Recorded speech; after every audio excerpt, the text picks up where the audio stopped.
Ek is Ronel Besuidenhout en dis 'n voorreg om jou te kan groet. Lente is hier.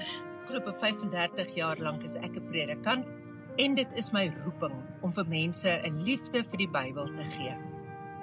Dis ook vir my 'n voorreg om dit wat ek deur die jare geleer het met mense te kan deel. En een daarvan is dat die Bybel vol metafore is. Ons het net metafore, ons het net taal. En daarmee moet ons hele geloofsverdieping mee uitdruk. 'n Metafoor is 'n vergelyking, maar is ook iets met 'n verskil.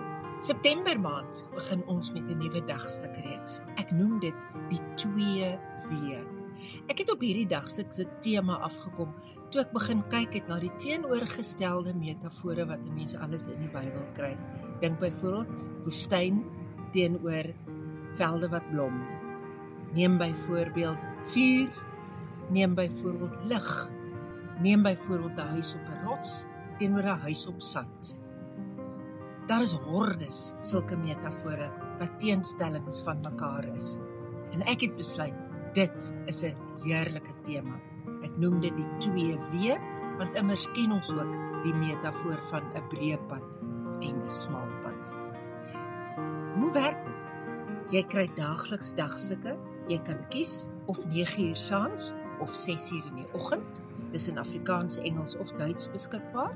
Dis jou voorkeur. Dit is geskik vir iemand wat baie min tyd het.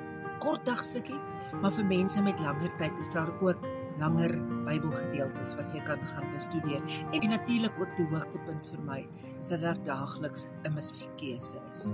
Al wat jy hoef te doen is om 'n WhatsApp te stuur na die nommer aan die einde van die video om te registreer. En dan kan jy dit kry. Dis 'n gratis bediening en word uitsluitlik gefinansier deur vrywillige donasies. Gun my dan asseblief om sommer net ook eers dankie te sê vir almal wat juis vrywillige donasies gee. En sonder julle kan hierdie bediening nie uitbrei nie, met baie waardering. Mag jy 'n mooi lente hê.